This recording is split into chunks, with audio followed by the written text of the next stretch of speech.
ಇನ್ನೊಂದು ಕಡೆ ಹಾಸನದಲ್ಲಿ ಒಂದು ಹೈ ಡ್ರಾಮಾ ನಡೆದಿದೆ. ಸಚಿವ ರಾಜಣ್ಣ ವಿರುದ್ಧವೇ ಕೈ ಕಾರ್ಯಕರ್ತರು ಮುಗಿಬಿದ್ದಂತಹ ಘಟನೆ. ಹಾಸನದಲ್ಲಿ ರಾಜಣ್ಣ ವಿರುದ್ಧ ಶ್ರೀಧರಗೌಡ ಬೆಂಬಲಿಗರು ಗರಂ ಆದ್ರು, ರಾಜಣ್ಣ ವಿರುದ್ಧ ಮುಗಿಬಿದ್ರು.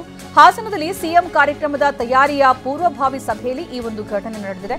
ಏನಾಯ್ತು ಅಂತಂದ್ರೆ ಶ್ರೀಧರಗೌಡ ಅವರು ಒಂದು ಮಾತನ್ನ ಹೇಳ್ತಾರೆ, 30,000 ಲೀಡ್ ಕೊಡ್ತೀವಿ ಅಂತ ಶ್ರೀಧರಗೌಡ ಈ ಸಂದರ್ಭ ಹೇಳ್ತಾರೆ ಪೂರ್ವಭಾವಿ ಸಭೆಯಲ್ಲಿ. ಆ ಭಾಷಣದ ವೇಳೆ ಲೀಡ್ ಕೊಡೋದಾಗಿ ಹೇಳಿರುವಂತಹ ಶ್ರೀಧರಗೌಡ ಅವರ ಮಾತಿಗೆ ಸಚಿವ ರಾಜಣ್ಣ ಏನು ಭಾಷಣ ಮಾಡೋದಕ್ಕೆ ಅಂತ ಆಗಮಿಸ್ತಾರೆ. ಆ ಸಂದರ್ಭ ರಾಜಣ್ಣ ಅವರೊಂದು ಪ್ರಶ್ನೆ ಕೇಳ್ತಾರೆ, 30,000 ಲೀಡ್ ನೀಡೋನು 3ನೇ ಸ್ಥಾನಕ್ಕೆ ಯಾಕೆ ಹೋದೆ ಅಂತ ವ್ಯಂಗ್ಯವಾಗಿ ಕೇಳ್ತಾರೆ. ಅಂದ್ರೆ ಇಲ್ಲಿ ಶ್ರೀಧರಗೌಡರನ್ನ ಪ್ರಶ್ನೆ ಮಾಡ್ತಾರೆ ಕೆಎನ್ ರಾಜಣ್ಣ ಸಚಿವರು. ಬಾಡಿಗೆ ಗಿರಾಕಿಗಳು ಎಂಬ ಪದವನ್ನ ಬೇರೆ ಸಚಿವ ರಾಜಣ್ಣ ಉಲ್ಲೇಖ ಮಾಡ್ತಾರೆ. ಹೀಗಾಗಿ ಸಚಿವ ರಾಜಣ್ಣ ಅವರ ಮಾತಿಗೆ ಶ್ರೀಧರಗೌಡ ಬೆಂಬಲಿಗರು ಕೆರಳ್ತಾರೆ. ಕೆಎನ್ ರಾಜಣ್ಣ ಮಾತಿಗೆ ಶ್ರೀಧರಗೌಡ ಬೆಂಬಲಿಗರು ಅಡ್ಡಿಪಡಿಸ್ತಾರೆ. ನಂತರ ಅಲ್ಲಿ ಒಂದಷ್ಟು ಗದ್ದಲ ಗಲಾಟೆ ಶುರುವಾಯಿತು.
ಶ್ರೀಧರಗೌಡ್ರೆ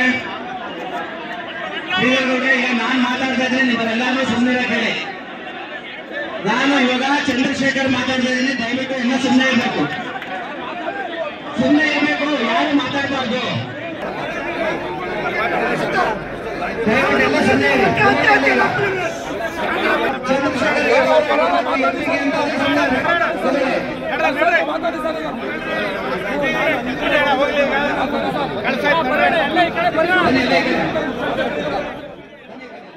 ಇಲ್ಲಿ ಶ್ರೇಯಸ್ ಪಟೇಲ್ ಏನು ಸ್ಪರ್ಧೆ ಮಾಡ್ತಾ ಇದ್ದಾರೆ ಕೈ ಅಭ್ಯರ್ಥಿ ಪ್ರಜ್ವಲ್ ರೇವಣ್ಣ ವಿರುದ್ಧ.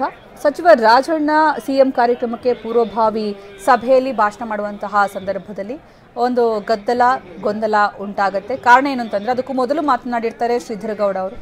ಶ್ರೀಧರಗೌಡ ಹೇಳಿರೋದೇನೆಂದರೆ 30,000 ಲೀಡ್ ಕೊಡಿಸ್ತೀನಿ ಈ ಬಾರಿ ಅನ್ನುವಂತಹ ಮಾತನ್ನ ಹೇಳ್ತಾರೆ. ಆಗ ಸಚಿವ ರಾಜಣ್ಣ ಅವ್ರನ್ನ ಕೆಣಕುವಂತಹ ಮಾತುಗಳನ್ನಾಡಿದ್ರು ಅಂತ ಶ್ರೀಧರಗೌಡ ಬೆಂಬಲಿಗರು ಆಕ್ರೋಶಗೊಳ್ತಾರೆ. ಅಲ್ಲಿಂದ ಮಾತಿನ ಚಕಮಕಿ, ಚೇರ್ಗಳ ಎತ್ತು ಹಾಕೋದ್ರಿಂದ ಹಿಡಿದು ಸಾಕಷ್ಟು ಆಕ್ರೋಶ, ಗದ್ದಲ ಉಂಟಾಗುತ್ತೆ. ಅಲ್ಲಿ ಈ ಬಗ್ಗೆ ಹೆಚ್ಚಿನ ಮಾಹಿತಿ ನೀಡ್ತಾರೆ ನಮ್ಮ ಪ್ರತಿನಿಧಿ ಮಂಜುನಾಥ್. ಯಾಕೆ ಈ ಗದ್ದಲ ಶುರುವಾಯಿತು, ಗಲಾಟೆ ಶುರುವಾಯಿತು?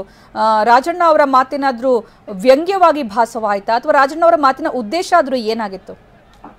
ಸುಕನ್ಯಾ, ಏನು ಲೋಕಸಭಾ ಚುನಾವಣೆಗೆ ರಾಜಕೀಯ ಪಕ್ಷಗಳು ಭರ್ಜರಿಯಾಗಿರ್ತಕ್ಕಂಥ ತಯಾರಿಯನ್ನ ನಡೆಸ್ತಾ ಇದ್ದಾರೆ. ಹಾಸನದಲ್ಲೂ ಕೂಡ ಮೈತ್ರಿ ಅಭ್ಯರ್ಥಿ ಆಗಿರ್ತಕ್ಕಂಥ ಪ್ರಜ್ವಲ್ ರೇವಣ್ಣ ವಿರುದ್ಧ ಕಾಂಗ್ರೆಸ್ ಅಭ್ಯರ್ಥಿಗೆ ಶ್ರೇಯಸ್ ಪಟೇಲ್ ಸ್ಪರ್ಧೆ ಮಾಡ್ತಾ ಇದ್ದಾರೆ.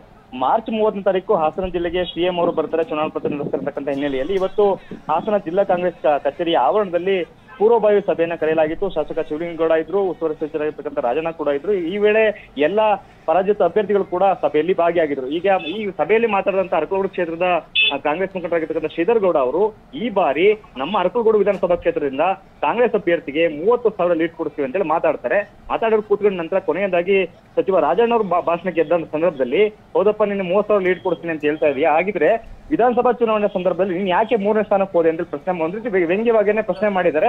ಈಗ ಇದಕ್ಕೆ ಕಾರಣನೂ ಕೂಡ ಬಹಳ ಸ್ಪಷ್ಟವಾಗಿದೆ. ಹಿಂದೆ ವಿಧಾನಸಭಾ ಚುನಾವಣೆಯಲ್ಲಿ ಶ್ರೀಧರಗೌಡ ಮತ್ತೆ ಏನು ಡಿ.ಕೆ. ಶಿವಕುಮಾರ್ ಬೆಂಬಲಿಗರಾಗಿದ್ದ ಶ್ರೀಧರಗೌಡ ಮತ್ತೆ ಸಿದ್ದರಾಮಯ್ಯ ಬೆಂಬಲಿಗಿದ್ದಂತ ಕೃಷ್ಣೇಗೌಡ ನಡುವೆ ಟಿಕೆಟ್ಗಾಗಿ ಸಾಕಷ್ಟು ಜಿದ್ದಾಜಿದ್ದಿ ನಡೆದಿತ್ತು. ಅಂತಿಮವಾಗಿ ಶ್ರೀಧರಗೌಡ ಅವರು ಟಿಕೆಟ್ ಅನ್ನ ಪಡ್ಕೊಳ್ತಾರೆ.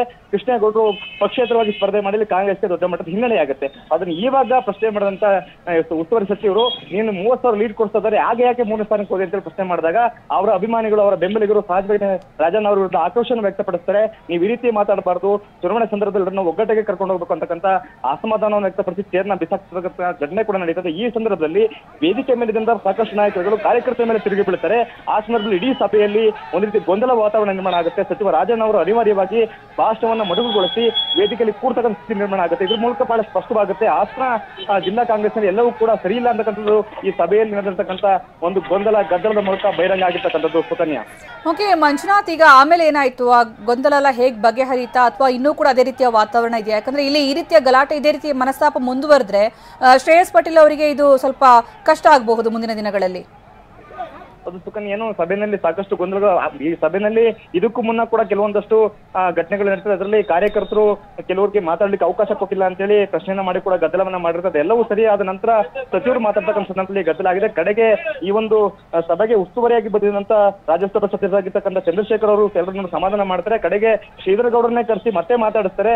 ಅವರ ಬೆಂಬಲಿಗರೆಲ್ಲರೂ ಸಮಾಧಾನ ಮಾಡಿದ ಬಳಿಕ ಮತ್ತೆ ಸಚಿವರು ಮಾತಾಡಿ ಸಭೆ ಈಗ ಮುಕ್ತಾಯ ಆಗಿರ್ತಕ್ಕಂಥದ್ದು. ಸುಕನ್ಯಾ. ಓಕೆ, ಧನ್ಯವಾದ ಮಂಜುನಾಥ್.